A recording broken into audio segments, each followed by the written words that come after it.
Je n'avais pas prévu de m'arrêter là. Une simple pause pour faire le plein, vider ma tête, repartir sans laisser de traces. Mais cette nuit-là, quelque chose m'a arrêté. Quelqu'un. C'était dans le sud de la France, sur une route secondaire entre Nîmes et Marseille. Il était presque minuit, l'air tiède et sec, l'air de repos presque vide. J'étais seul. Du moins, je le pensais. Je suis sorti de mon camion pour étirer les jambes, l'odeur de l'asphalte chaud encore présente malgré l'heure tardive. Je m'apprêtais à rejoindre le distributeur automatique quand je l'ai vu, debout, à quelques mètres, accoudé à son véhicule. Il regardait les étoiles comme si elles pouvaient lui répondre. Je ne sais pas pourquoi j'ai ralenti. Peut-être la manière dont il tenait son café, ou ce calme qu'il dégageait. Pas de geste inutile, pas de mots lancés dans le vide. Il a tourné la tête, et nos regards se sont accrochés. Une seconde. Deux. Assez pour que je sente un frisson, léger mais réel. Longue journée ? A-t-il demandé, avec un sourire qui ne cherchait pas à séduire. Toujours, ai-je répondu, sans savoir pourquoi je restais. Il s'appelait Julien. Originaire de Montpellier. Routier depuis 10 ans. Marié autrefois, puis seul, comme moi. On a parlé sans se forcer, sans chercher à impressionner. Nos mots étaient simples. Mais sous chaque phrase, il y avait autre chose. Un sous-texte. Une tension discrète. Un jeu de regards qui en disait plus que nos paroles. Il m'a proposé un café. J'ai accepté. Une erreur, peut-être. Ou le début de tout. Tu fais souvent cette route ? Lui ai-je demandé. Pas vraiment. Je devais être ailleurs ce soir. Mais j'ai changé de plan. Il m'a regardé droit dans les yeux. Je n'ai pas osé lui demander pourquoi. On s'est assis sur le rebord du trottoir. Silence. Puis, il a lâché doucement. Tu sais, parfois, je me dis que je ne devrais pas continuer cette vie. Mais chaque fois que j'essaie de m'en éloigner, je reviens. Parce que tu aimes ça ? Ai-je soufflé. Parce que je n'ai rien d'autre. Ces mots m'ont frappé. J'aurais pu les dire moi-même. Il s'est penché en arrière, à regarder le ciel. J'ai menti tout à l'heure, a-t-il dit. À propos de quoi ? Je ne suis pas ici par hasard. J'ai senti mon cœur se contracter. Je t'ai déjà vu, Mathieu. 2 fois. Une fois à Lyon, l'année dernière. Puis à Perpignan, il y a quelques mois. Je ne savais pas si c'était le hasard ou autre chose. Mais ce soir, quand j'ai reconnu ton camion, je me suis arrêté. Je suis resté figé. Un mélange de peur, de confusion, et d'une étrange chaleur dans la poitrine. Pourquoi ? Ai-je demandé, presque à voix basse. Il a haussé les épaules, l'air soudain vulnérable. Parce que je n'ai pas cessé de penser à toi. Et que ça ne m'est jamais arrivé. Pas comme ça. Le silence est devenu trop lourd. J'ai voulu me lever, fuir, reprendre la route, redevenir ce que j'étais.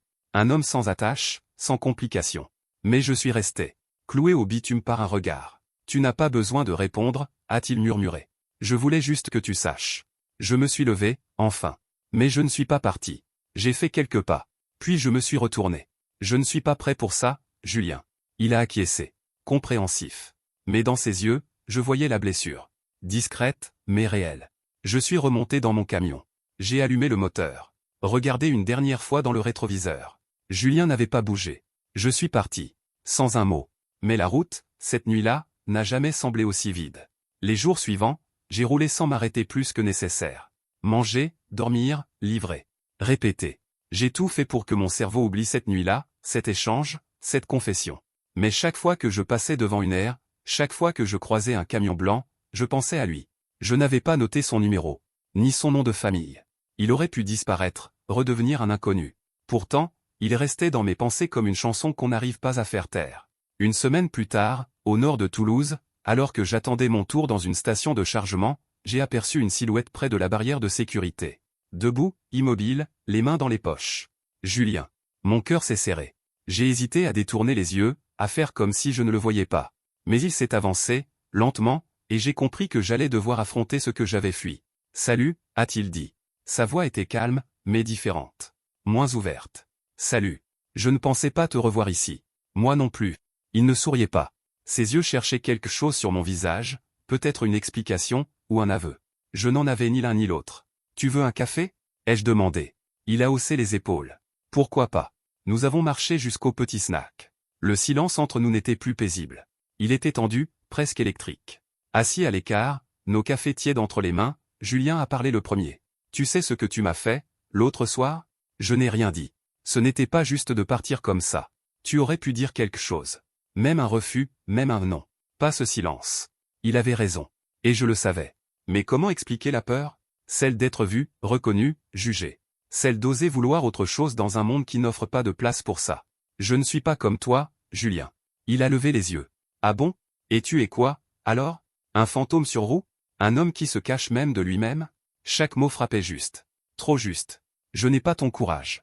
Julien a soupiré. Longuement. Puis il s'est penché vers moi, posant ses coudes sur la table. Ce n'est pas du courage, Mathieu. C'est de la fatigue. La fatigue de faire semblant. De se taire. De ne pas exister vraiment. Il a pris une gorgée, puis s'est redressé. Je ne suis pas venu te faire la morale. Je voulais juste que tu comprennes ce que tu représentes pour moi. Même si tu refuses de le voir. Il s'est levé. J'ai une livraison à Narbonne. Peut-être qu'on se recroisera. Il n'attendait pas de réponse. Il est parti, sans se retourner. Et moi, je suis resté là, seul, avec un goût amer dans la bouche. Cette nuit-là, j'ai rêvé de lui. Pas d'un rêve romantique, non. Un rêve étrange, flou, où je le cherchais dans une station, sans jamais le trouver. Un rêve qui laissait au réveil une sensation de manque. 3 jours plus tard, mon itinéraire m'a mené à Montpellier. En fin de journée, je me suis arrêté sur un parking près de la Rocade. Il faisait encore chaud. Et sans trop réfléchir, j'ai cherché un prénom dans mon téléphone. Julien. Je n'avais qu'un numéro. Il n'avait jamais servi. Mais ce soir-là, j'ai appuyé sur appeler. Oui, a répondu sa voix. J'ai failli raccrocher. C'est Mathieu, ai-je dit, presque en murmurant. Silence. Tu es à Montpellier? Oui. Encore un silence. Puis, donne-moi l'adresse. Il est arrivé 1 heure plus tard. Pas en tenue de travail. Pas avec son camion. À pied. Décontracté. Mais l'intensité dans ses yeux était intacte. Nous avons marché sans but précis. Pas de discussion profonde cette fois. Des banalités. Comme si nos corps refusaient d'ouvrir à nouveau ce qui faisait mal. Puis, au détour d'une rue, il s'est arrêté. Pourquoi tu m'as appelé? J'ai hésité. J'aurais pu dire que je passais par là. Que c'était un hasard. Mais je n'en avais plus la force. Parce que je pense à toi. Trop souvent. Il a hoché la tête. Pas de sourire. Juste une respiration plus lente. Et maintenant? A-t-il demandé. Je n'avais pas de plan. Pas de réponse claire. Mais j'ai levé la main, lentement, et j'ai effleuré son bras. Un geste minuscule, mais qui voulait dire « je ne fuis plus ». Il s'est rapproché. Nos fronts presque touchés. Mais il ne m'a pas embrassé. Je ne veux pas d'un jeu, Mathieu. Je ne suis pas un secret qu'on cache entre 2 étapes. Je sais, ai-je soufflé. Ce n'est pas ce que je veux. Il m'a regardé encore quelques secondes. Puis il a murmuré. Alors arrête de courir. J'avais dit à Julien que je voulais avancer. Que je ne voulais plus fuir. Mais pour avancer, il faut parfois regarder derrière soi. Et ce que je fuyais le plus depuis des années portait un seul nom, ma famille. Cela faisait près de 6 ans que je n'étais pas retourné dans le village où j'avais grandi, à quelques kilomètres de Clermont-Ferrand. Une région de silence, de regards lourds, de traditions figées. Là où le simple fait d'être différent vous condamne au murmure, voire à l'oubli. Quand je suis arrivé devant la maison familiale, ma gorge s'est serrée. Rien n'avait changé. Pas même la peinture écaillée sur le portail. Je suis resté là un long moment avant de me décider à sonner. C'est ma mère qui a ouvert. Elle a mis quelques secondes à me reconnaître. Puis elle m'a pris dans ses bras, sans poser de questions. J'ai senti ses mains trembler. Elle ne m'a rien reproché. Elle m'a simplement dit « Tu restes dîner ?» J'ai acquiescé. Sans réfléchir. Mon père, lui, n'a pas levé les yeux quand je suis entré dans le salon. Il est resté assis, le regard fixé sur la télé. J'ai attendu un mot, un signe. Rien. Pendant le repas, le silence a pesé lourd. Jusqu'à ce que je prenne une inspiration. Je voulais vous dire quelque chose. Ma mère a levé les yeux. Mon père a continué à couper sa viande. Je ne suis pas revenu pour faire semblant. J'ai rencontré quelqu'un. Un homme. Silence. Mon père a reposé sa fourchette. Tu aurais pu t'épargner ça, a-t-il dit froidement. M'épargner quoi? D'exister? D'aimer? Il a levé les yeux vers moi pour la première fois. Tu fais ce que tu veux. Mais pas ici. Pas sous ce toit. Ma mère a voulu intervenir, poser sa main sur la sienne. Il l'a repoussé doucement. Il savait ce que je pense. Il est venu quand même. Je me suis levé. J'ai passé des années à croire que ton silence me protégeait. En réalité, il m'a détruit. C'est ta vie. Mais ne viens pas demander qu'on l'approuve. Je suis sorti sans finir mon assiette. Ma mère m'a suivi jusqu'au portail. Il est gentil? A-t-elle demandé timidement.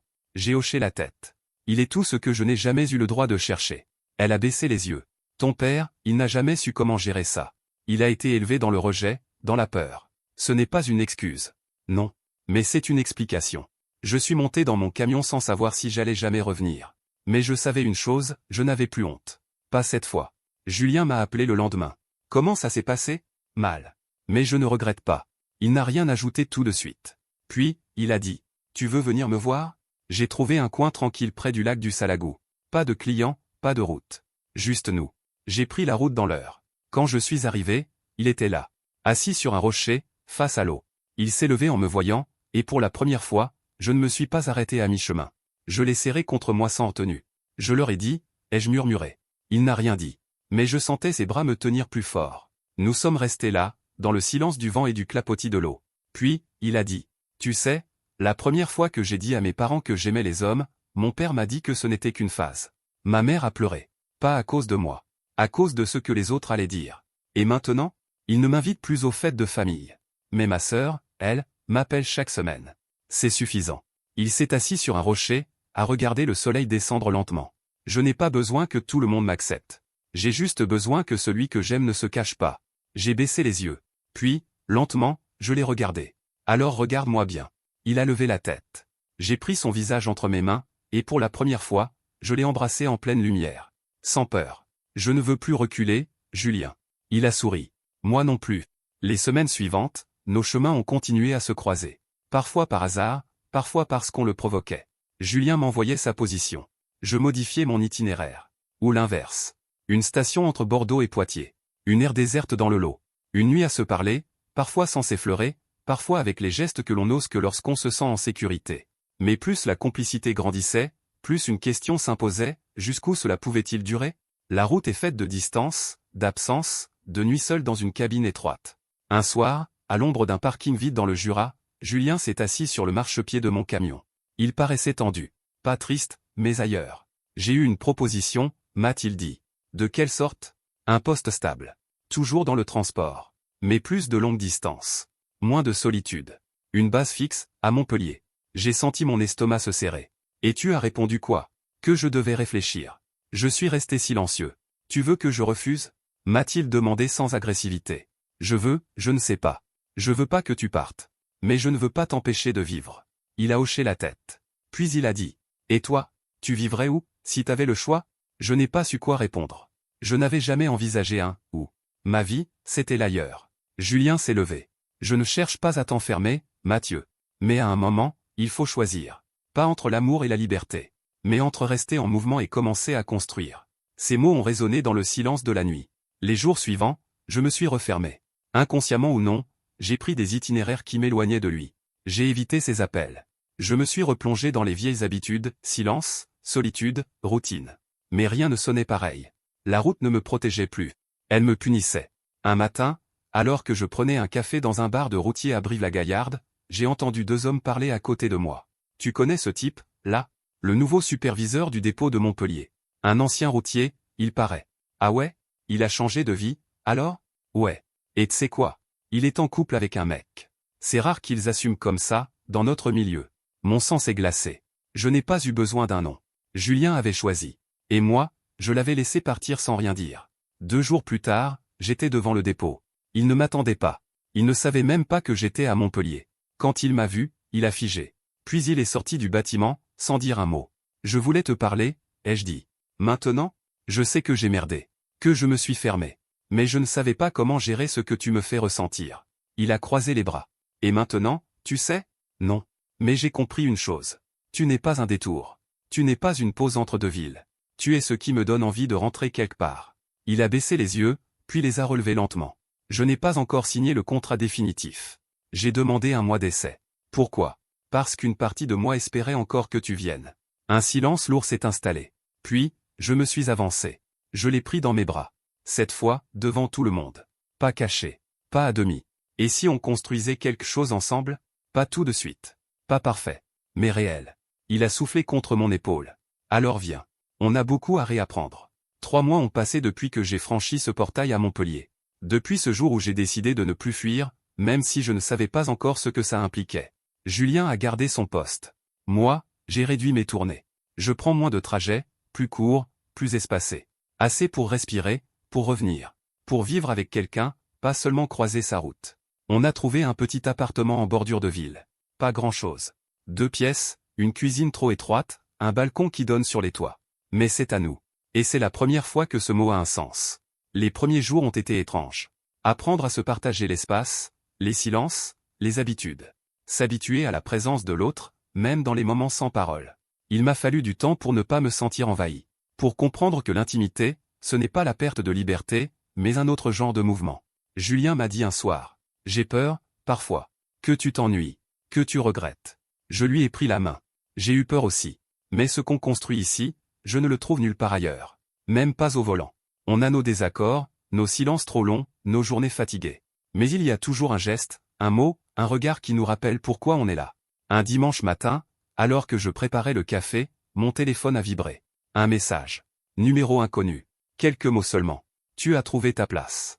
J'espère qu'elle te rend heureux. Papa. Je suis resté figé. Le cœur lourd. Julien est arrivé derrière moi, a lu par-dessus mon épaule. Il n'a rien dit. Il m'a juste pris la tasse des mains et m'a serré fort. Cette reconnaissance-là, je ne l'attendais plus. Et pourtant, elle est venue. Pas bruyante. Pas émotive. Mais réelle. Et suffisante. Aujourd'hui, je me lève parfois avant lui. J'ouvre les volets, je regarde le ciel, et je souris. Parce que je sais que ma journée commence ici. Avec lui. Quand il rentre du travail, il me raconte ses anecdotes. Je l'écoute. Pas toujours attentivement, je l'avoue. Mais je suis là. Présent. Et c'est ce que je n'avais jamais su offrir avant. Certains soirs, on marche jusqu'au canal.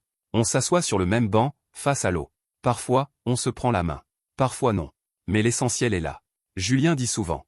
Ce n'est pas l'amour qui est rare. C'est le courage d'y croire. Et maintenant, je crois. Je crois qu'on peut aimer sans se cacher. Je crois qu'on peut se reconstruire, même avec les morceaux les plus cassés. Je crois qu'on peut être deux hommes, dans un monde qui nous a longtemps fait croire que ce n'était pas possible, et vivre quelque chose de beau, de vrai. Il y a quelques jours, on est retourné au lac du Salagou. Le même endroit où tout avait changé. On s'est assis sur la même pierre. Julien a sorti une vieille photo. Nous deux. La première qu'on ait prise ensemble. Tu te rappelles ce moment-là? A-t-il demandé. Je m'en souviens mieux que de ma première tournée. Il a souri. Puis il a dit. On pourrait faire une chose folle. Laquelle? Acheter un bout de terrain ici. Y poser quelque chose. Même petit. Je l'ai regardé, incrédule. Tu veux une maison au bord du lac? Pas tout de suite. Mais un jour. Un lieu à nous. Où revenir quand on sera trop fatigué. Où on n'aura pas besoin d'expliquer qui on est. Je n'ai pas répondu tout de suite. Mais l'idée m'est restée dans la tête. Si tu m'avais parlé de cette vie il y a un an, je t'aurais ri au nez. J'aurais dit que ce n'était pas pour moi. Que je n'étais pas fait pour l'ancrage, pour l'attachement. Et pourtant, ce matin encore, en refermant la porte derrière moi, j'ai souri. Parce que j'ai su que, quoi qu'il se passe, je reviendrai ici. Pas seulement pour Julien. Mais pour ce que nous avons créé ensemble. Un foyer. Pas un lieu. Pas une adresse. Mais une vérité silencieuse, construite à deux. Et ça, personne ne pourra nous l'enlever.